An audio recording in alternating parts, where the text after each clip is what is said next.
বৈধ ভোটার কিভাবে ডিলিটেড তালিকায় প্রমাণসহ নির্বাচন কমিশনের নজরে এনে সাংবাদিক সম্মেলন তৃণমূলের চক্রান্তের নাম বাদ গেছে, পাল্টা আক্রমণ বিজেপির। সব নথি দিয়েও এসআইআর এর তালিকায় ডিলিটেড। তারা বৈধ ভোটার, তারা একের পর নির্বাচনে ভোট দিয়েছেন, এখন তাদের ভোটাধিকার কেড়ে নেওয়া হলো।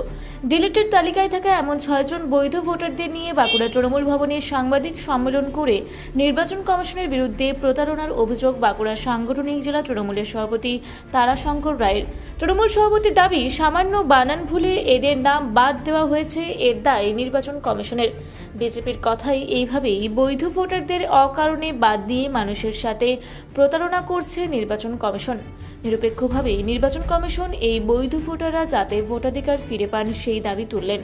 একাধিক নির্বাচনে ভোট দিয়েছি, হিয়ারিংয়ের সব নথি দিয়েও ভোটার তালিকায় ডিলিটেড। এখন শুধু আতঙ্ক, রাতের ঘুম ছুটেছে।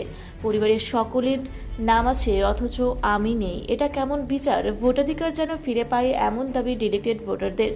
নাম ডিলিট নিয়ে তৃণমূলকে পাল্টা আক্রমণ বিজেপির দাবি, তৃণমূলের বিএলওরা সাধারণ মানুষের নাম বাদ দিয়ে বিজেপি ও নির্বাচন কমিশন ওপর দায় চাপাচ্ছে।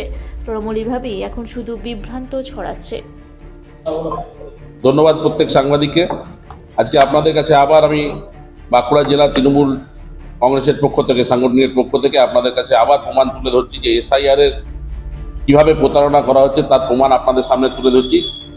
কাল্লাংরা ব্লক এবং ইনপুর ব্লকে যারা বিগত দিনে নির্বাচনে অংশগ্রহণ করেছে, যারা উপনির্বাচনে ভোটাধিকার প্রয়োগ করতে পেরেছে, তারা আবার এই এসআইআর এর ফলে তাদেরকে ডিলিট করা হয়েছে, তাদের নাম বাদ দেওয়া হয়েছে। তারা বারবার তাদের প্রমাণপত্র, তাদের সমস্ত কিছু দেওয়ার সাথে সাথেও তাদের বারবার হিয়ারিংয়ে ডাকা হয়েছে এবং তার লাস্ট পর্যন্ত দেখা গেছে যে তাদেরকে ডিলিট করা হয়েছে। এই ধরনের প্রতারণা এই নির্বাচন কমিশনার বারবার পশ্চিমবাংলার বুকে করছে এবং পশ্চিমবাংলায় যাতে নির্বাচনে এরা অংশগ্রহণ করতে না পারে এবং নির্বাচনে অংশগ্রহণ করতে না পারে যেন বিজেপিকে সাপোর্ট করার জন্য তারা কিন্তু এই ধরনের কাজ করে চলেছে। আমরা সবসময় নির্বাচন কমিশনারকে নিরপেক্ষভাবে বলবো যে তারা নিরপেক্ষভাবে দেখুন যে যেন ভোটাধিকার যারা ছিলেন, যারা ভোট দিতেন, তাদেরকে যেন এরকমভাবে বাদ দেবেন না, প্রতারণা করবেন না। তাদের সাথে প্রতারণা করলে আপনারা খারাপ করছেন। কারণ কি, তারা বা আমাদের বাংলার বাঙালি, তারা আজকে 200 বছর ধরে আমাদের এই বাংলায় বাস করছে, তারা ভোটাধিকার প্রয়োগ করছে। তাই আমি আপনাদেরকে বলতে চাই, যে আপনাদের মাধ্যমে বলতে চাই যে নির্বাচন কমিশনার এই দিকগুলো দেখুক এবং যাতে এরা ভোট দিতে পারে তার জন্য ব্যবস্থা গ্রহণ করুক। সবাই প্রয়োজনীয় নথি দিয়েছে, তার সত্ত্বেও কিন্তু এদেরকে ডিলিট করা হয়েছে। সেটা কিন্তু ওনাদেরকে জানানো হয়েছে যে ওরা যেটা বলেছে যে সমস্ত নথি দেওয়ার পরেও বারবার তাদেরকে ডাকা হচ্ছে, নামের স্পেলিংয়ের যদি একটু ভুল আছে সেই জায়গা থেকে ওদেরকে ডিলিট করে দেওয়া হয়েছে।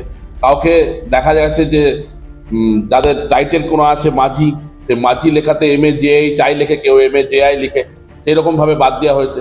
যেগুলোর কোনো কারণ হয় না, সেইগুলোকে কারণ দেখিয়ে ওদেরকে বাদ দেওয়া হয়েছে।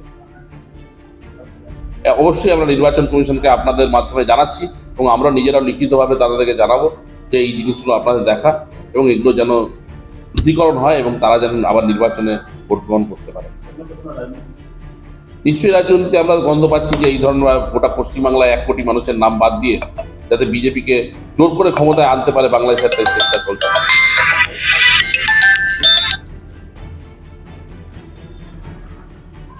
আপনারা যেটা ব্লেম দিচ্ছেন যে বিজেপির চক্রান্তে নির্বাচন কমিশন করেছে, নির্বাচন কমিশনের মাধ্যমে যা কিছু হয়েছে সব নির্বাচন কমিশনের মাধ্যমে হয়েছে।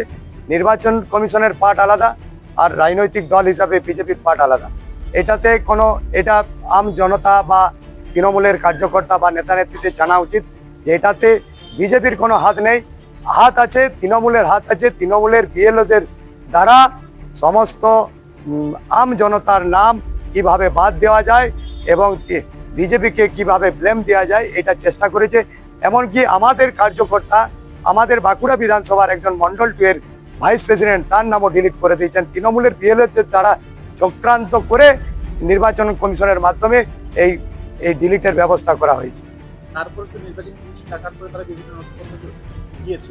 হ্যাঁ, তারপরেও নাম বাদ ডিলিটে যাবে। হ্যাঁ, এটা তো নির্বাচন কমিশন দেখছে। এটা তো বিজেপির কোনো হাত নেই, বিজেপি কিছু জানে না।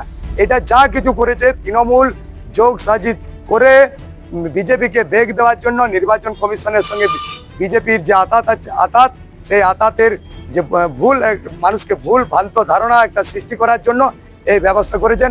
যা কিছু করেছেন তৃণমূলের রাজ্য সরকারের বিএলওরা করেছেন। এই বিএলওরা আম জনতাকে এই যে হ্যারাস হচ্ছে আম জনতা, তার জন্য দায়ী তৃণমূল পরিচালিত একমাত্র বিএলও। বড় মিষ্টি আমার নাম বাদ গেছে। হ্যাঁ আপনি জলজান্ত জীবিত রয়েছে, হ্যাঁ কেন বাদ দেওয়া বুঝতে পারছি না, কিছু জন্য বাদ করছে। এর আগের ভোট দিয়ে দেবো, তা সত্ত্বেও যদি বাদ চলে গেলে আপনারা কী করতে পারেন? আমাদের কী করেন? আমার সমস্ত ডকুমেন্ট একবারে মানে 1992 সালের থেকে ডকুমেন্টগুলো আমি দিয়েছি। মানে আমার যে দলিল, আমার যে মাধ্যমিক ভোট সার্টিফিকেট, কাউন্সিলের ভোট সার্টিফিকেট, 2002 এর আগে 1995 সালে আবার ভোটার কার্ড হয়েছে, তখনও আমি দিয়েছি, ওটাও দিয়েছি। আপনার হিয়ারিং ডেকেছিলাম, তাই সেটা তো আমি আজকে তৃণমূল ভবনে এই জন্যই যে আমরা যাতে করে আমি আরো ভোট দিতে পারি, সেই জন্যই। আপনার নাম, আমার নাম সুবীর মাঝি, বাড়ি, ফার্মাসরা। বাদ গেছে কেন, কি কারণে বাদ? জানি না কি কারণে বাদ গেছে সেটা বলতে পারবো না, কিন্তু 2002 সালে আমার মায়ের ভোটার লিস্টে নাম আছে। এবারে আমার দিদিদেরও নাম এসছে, বাট আমার নাম বাদ পড়ে গেছে। ভোটার লিস্টে বাবা মার নাম ছিল, হ্যাঁ, মায়ের নাম আছে, বাবা আমি ভোটার দিন, তো মায়ের নাম আছে, তো আমার তা সত্ত্বেও বাদ চলে গেছে। এই কারণে আমি সেটা বুঝতে পারছি না, ওই জন্যে হিয়ারিং ডাকা হয়েছিল, হ্যাঁ ডাকা হয়েছিল। সব নথি দিয়েছি, হ্যাঁ তারপর নাম্বার আমি অনলাইনেও ফিল আপ করেছিলাম মায়ের ডকুমেন্টস ধরে, তারপরেও মানে আসেনি নাম।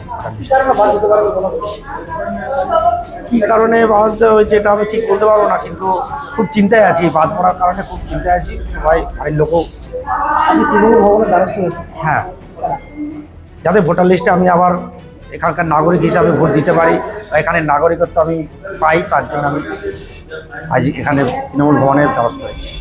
কি নাম আপনার? অন্য কালাচাঁদ বাড়ি আলাদা বাড়ি বাড়ি বাড়ি বাড়ি চিচকা তালডাঙ্গা অঞ্চলের। না, নাগরিকত্ব যেমন ফেরত পাই, যেমন ভোট দিতে পারি। এর আগে ভোট দিয়েছিল, হ্যাঁ, 2024-এ ভোট দিয়েছি, 25-এ ভোট দিয়েছি, তার আগে পঞ্চায়েতে দিয়েছি। প্রথমে তো আপনাকে ডাকা হয়েছিল, হ্যাঁ কাগজপত্র সব হ্যাঁ, কাগজপত্র যতটুকু দিতে ছিল দিয়েছি। কি সমস্যা ছিল? ওই বাবা মায়ের ডকুমেন্টস নাই, কেন? ওই বাবা মা 2002-এর আগেই মারা গেছেন, তার জন্যে ওইটা পারি না দিতে। এখন কি দিল্লি গেছে? হ্যাঁ হ্যাঁ হ্যাঁ, দিতে দিচ্ছি। কতটা ভয় কাজ করছে? আর ভয়ের কথা আর বলার কি আছে, যথেষ্ট ভয় আছে। কি করবে না? করার কি আছে বলুন? আমাদের সাধারণ মানুষ তো আমরা করতে কি পারি, করতে কিছু পারি কি? করতে কি নাম আপনার? নীলিমা পাত্র, পাকসাড়ায় বাড়ি। বাঁকুড়া থেকে মানিক কর্মকারীর রিপোর্ট, রূপসী বাংলা মিডিয়া।